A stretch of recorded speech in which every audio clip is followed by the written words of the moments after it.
ఆదాము హవ్వలను గురించినటువంటి కొన్ని పాయింట్స్ మనం మాట్లాడుకుందాం. ముఖ్యంగా వాక్యోపదేశము చేయడానికి చిన్న చిన్న పాయింట్స్గా ఇవి ఉపయోగపడతాయి. మొదటి విషయానికి వస్తే 2వ అధ్యాయము 16వ వచనం నుండి మనం చదువుకుంటే, మరియు దేవుడైన యెహోవా ఈ తోటలోనున్న ప్రతి వృక్ష ఫలమును నీవు నిరభ్యంతరముగా తినవచ్చును, అయితే మంచి చెడ్డల తెలివినిచ్చు వృక్ష ఫలములను తినకూడదు. నీవు వాటిని తిను దినమున నిశ్చయముగా చచ్చెదవని నరునికి ఆజ్ఞాపించెను. ఇక్కడ దేవుడు మరి ఆ యొక్క వృక్ష ఫలము, మంచి చెడు జ్ఞానం ఇచ్చేటువంటి ఆ వృక్ష ఫలము తినకూడదు అని మొదటగా తెలియజేసింది ఆదామునకు.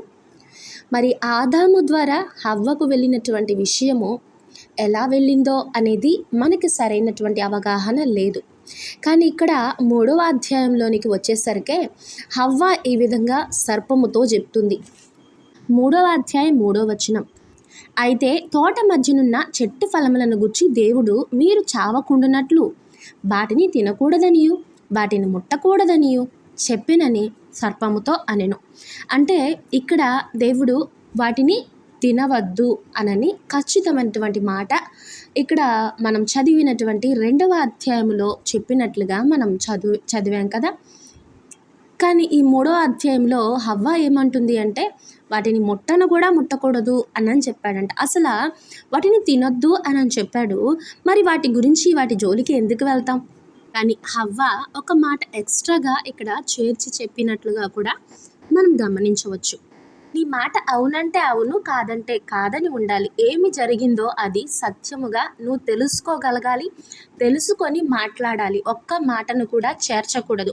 అదేవిధంగా బైబిల్ గ్రంథంలో కూడా ఉన్నటువంటి వాక్యాలలో ఏది కూడా మనం చేర్చకూడదని దేవుడు మనకి తెలియజేసి ఉన్నాడు. మరి 2వదిగా మనం చూసినట్లయితే, మనం వినేటువంటి మాటలు, ఎవరి మాటలు వింటున్నాం, ఈ మాటలు వినడం ద్వారా దేవుని యొక్క చిత్తానికి విరుద్ధంగా మనం జీవిస్తామా, లేదు దేవుని చిత్త ప్రకారం మనం జీవిస్తామా? మనతో మాట్లాడేటువంటి వారు దేవుని ఆత్మ సంబంధమైనటువంటి కార్యాలు కలిగిన వారేనా, దేవుని ఎరిగినటువంటి వారేనా, లేకపోతే దేవునిలో బలముగా జీవించేటువంటి వారేనా, భయభక్తులు కలిగిన వారా అని ప్రతి విషయాన్ని కూడా మనం ఆలోచించాలి. ఆత్మీయంగా దేవుని దగ్గర అడిగి తెలుసుకోగలగాలి. అడిగి తెలుసుకొని అప్పుడు వారు చెప్పినటువంటి మాటలు మనము శ్రద్ధగా వినాలి. వినడం మాత్రం కాదు, వాటి ప్రకారం జీవించవచ్చు. అదే దేవునికి విరుద్ధమైనటువంటి కార్యము కలిగిన వాళ్ళైతే, లేకపోతే దేవుని ఆత్మకు సంబంధించిన ఆత్మ వారిలో లేకుంటే, వ్యతిరేకమైన ఆత్మలు వాళ్ళలో పనిచేస్తున్నట్లయితే వాళ్ళ యొక్క క్రియలు, వాళ్ళ యొక్క మాటలు మనం వినడము ద్వారానే మనకు నేత్రాశ, శరీరాశ, జీవపుడంబము లాంటివి కలుగుతాయి. మనం ఇక్కడ గమనించినటువంటి మాటల ప్రకారం అయితే ఈ నేత్రాశ, శరీరాశ, జీవపుడంబం అనేది ఇక్కడ నుండే ప్రారంభమైంది. హవ్వ ఆ మాటలు వింది, తర్వాత ఆ వృక్ష ఫలాన్ని చూసింది. అప్పుడు అవి తినడానికి మంచివిగా అనిపించాయి, రమ్యముగా అనిపించాయి. మరి అవి తింది. అది మాత్రం కాకుండా ఆ యొక్క సర్పము చెప్పింది ఏంటి? శరీర సంబంధమైనటువంటి కార్యము చెప్పింది. మీరు చావనే చావరు అనని కూడా ఆ జీవన్ మరణము గురించి కూడా కొన్ని విషయాలు అక్కడ చెప్పడం జరిగింది. ఈ నేత్రాశ, శరీరాశ, జీవపుడంబం అనేది మనకి ప్రారంభం అవడానికి కారణం. మరి ఇంకొక విషయం కూడా మనం గమనించినట్లయితే, ఈ యొక్క సర్పము చెప్పినటువంటి మాట విని ఈమె వెంటనే ఆ యొక్క పనులు చేయకుండా, లేదు ఆదాముతో వచ్చి డిస్కస్ చేసి ఉండొచ్చేమో కదండి. ఒకసారి ఆ విధంగా ఆలోచించి చూస్తే, ఎవరైనా ఏదైనా చెప్పినప్పుడు మనకు నమ్మకస్తులైనటువంటి వారు, వాళ్ళు దేవునిలో ఉన్నారు, వాళ్ళు బలంగా ఉంటారు, వాళ్ళు ప్రార్థనలో ఉంటారు, వాళ్ళు ఆత్మీయంగా ఉంటారు అన్నప్పుడు వారితో ఆ కార్యాలను పంచుకొని ఇవి చేయొచ్చా చేయకూడదా అని మనం సంప్రదించడం అనేది చాలా మంచి కార్యం. దేవుని ఆలోచన తర్వాత దేవుని ఆత్మ సంబంధమైనటువంటి వారి యొక్క ఆలోచన తీసుకోవడము చాలా శ్రేష్టమైనటువంటి విషయం. వీరు ఇద్దరు కూడా ఆ సంభాషణ చేసినట్లుగా ఎక్కడా కూడా కనిపించట్లేదు. ఇద్దరు ఏకీభవించి వారు మాట్లాడుకున్నటువంటి విషయాలు ఏవి కూడా మనకి లేఖనములో కనిపించట్లేదు. మనము విన్నటువంటి విషయాలు అవి ఏవైనా సరే ఆత్మ సంబంధంగా జీవించేటువంటి వారితో సంప్రదించి అవి ఎంతవరకు సరి అని మనము కూడా పరిశుద్ధ గ్రంథ లేఖనాల్ని ధ్యానించి వాటి ప్రకారం అవి ఉన్నాయా లేదా అని తెలుసుకొని మనం విన్నటువంటి మాటలు ఆచరించాలా లేదా అనేది పరీక్షించి మనం తెలుసుకోగలగాలి. ఇవన్నీ కూడా పరిశుద్ధ గ్రంథ లేఖనాల్లోనే ఉన్నాయి కదండి. మనం చేసేటువంటి కార్యాలు మనం పరిశీలించి పరీక్షించి చేయాలి. మోసపుచ్చేటువంటి ఆత్మ కలిగినటువంటి వారు కూడా ఉన్నారని లేఖనం మనకి సెలవిస్తూ ఉంది. కాబట్టి దేవుని ఆత్మను పొందుకొని దేవుని ఆత్మ ప్రకారమైనటువంటి జీవితము, దేవుని ఆత్మ ప్రేరేపణ ప్రకారము మనం జీవిస్తూ కానీ వచ్చినట్లయితే ఈ వ్యర్థమైనటువంటి మాటలు మనం విన్నా కూడా వాటిని మనం అనుసరించము. మరొక విషయాన్ని కానీ మనం ఆలోచించినట్లయితే ఇక్కడ మొదటగా ఆదామునకు దేవుడు ఈ విషయాన్ని తెలియచేశాడు. ఏంటి? ఆ మంచి చెడు తెలివినిచ్చే వృక్ష ఫలాన్ని తినొద్దు అని. మరి ఒక విషయం చేయవద్దు అన్నప్పుడు, లేకపోతే మన ముందు ఒక గ్లాస్ ఐటమ్ ఉంటుంది, ఆ ఐటమ్ని మీరు ముట్టుకోకూడదు అని చెప్పినప్పుడు దాన్ని మనం గుర్తుంచుకుంటాం కదా. మన మైండ్లో అది తిరుగుతూనే ఉంటుంది. మనం అటు వెళ్ళేటప్పుడు ఇటు వెళ్ళేటప్పుడు అది చాలా ఖరీదైంది అని చెప్పినప్పుడు భయంగా కూడా ఉంటాం. అయ్యో అది చేయకూడదు అనేటువంటి ఆలోచన మన ఆలోచనలో తిరుగుతూ ఉంటుంది. అసలు దాన్ని ముట్టుకోకూడదు, ఒకవేళ అదేమైనా అయితే మరి దానికి సంబంధించినటువంటి వెల మనం కట్టాల్సి వస్తుంది అనేటువంటి భయంతో మనం ఉంటాం కదా. మరి దేవుడు చెప్పినటువంటి ఆ వృక్ష ఫలాన్ని తినకూడదు అనేటువంటి ఆ కార్యము వాళ్ళకి తెలుసు, వాళ్ళ ఆలోచనలో అది ఖచ్చితంగా ఉంది. మరి ఆ పండ్లు హవ్వ తీసుకొచ్చి ఇస్తున్నప్పుడు ఆ తోట అంతట్లో వాళ్ళిద్దరూ కూడా సంచారం చేసేవాళ్ళు కదా. ఈ వృక్ష ఫలాలు ఎక్కడివి, ఇవి దేవుడు తినకూడదన్నాడు కదా అన్న మాట ఆదాము మాట్లాడను కూడా లేదు. హవ్వ తెచ్చివ్వడం, ఆయన తినడం జరిగింది.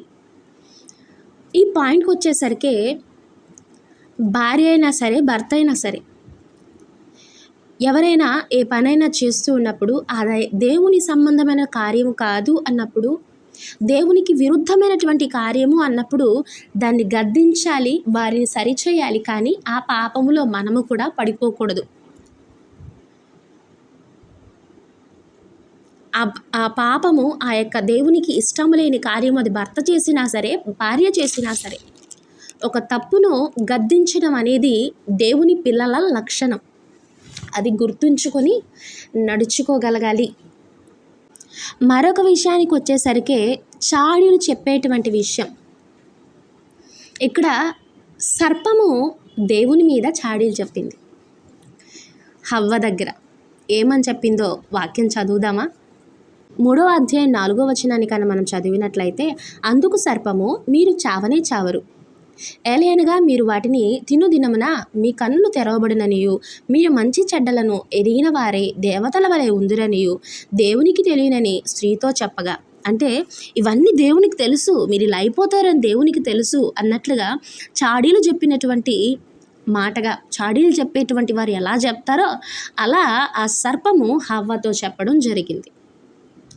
ఆ తరువాత వీళ్ళు ఆ సర్పము యొక్క మాటలకు లోబడి దాని మాటలను అంగీకరించి వీళ్ళు చేసిన పనిని బట్టి తరువాత దేవుడు మీరు ఎందుకు ఇలా చేశారు అని అడిగితే, ఆదాము దగ్గర అడిగితే ఆదాము హవ్వ మీద చెప్పడం, హవ్వ సర్పం మీద చెప్పడం, ఇట్లా చాడీలు ఒకరి మీద ఒకరు చెప్పుకుంటా ఉన్నారు. మరి ఈ చాడీలు చెప్పేటువంటి విషయం కూడా అపవాది సంబంధమైనదని గుర్తుంచుకొని జీవించండి. ఏదైనా పొరపాటు మన ద్వారా జరిగితే, అవును పొరపాటు జరిగింది క్షమించండి అనేటువంటి మనస్థితి కలిగి మనం ఉన్నట్లయితే మనం క్షమాపణ పొందుకుంటాం. ఆ మాట అప్పుడే ఆగిపోతుంది.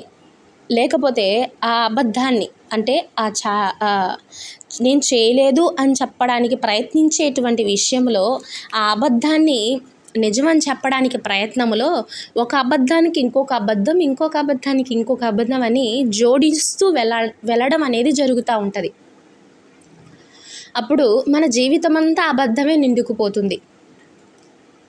కాబట్టి అబద్ధాలకు జనకుడైనటువంటి అపవాదికి లోబడి నేత్రాశ, శరీరాశ, జీవపుడంబాలు ఈ భూమి మీదకి రావడానికి కారణమైనటువంటి సర్ప సంబంధమైనటువంటి మాటలకు లోబడి జీవించకుండా దేవుడు చెప్పినటువంటి వాక్య ప్రకారము అనగా దేవుని ఆజ్ఞల ప్రకారము మనం జీవిస్తూ మనల్ని మనం పవిత్రపరచుకుంటూ దేవుని సన్నిధిలోనికి మనం వెళ్ళినప్పుడు మనలో ఉన్నటువంటి తెలియని చిన్న చిన్న పొరపాట్లను కూడా దేవుడు క్షమించి పరిశుద్ధపరిచి పవిత్రపరిచి తను ఉపయోగించుకునేటువంటి పాత్రగా మార్చుకుంటాడు.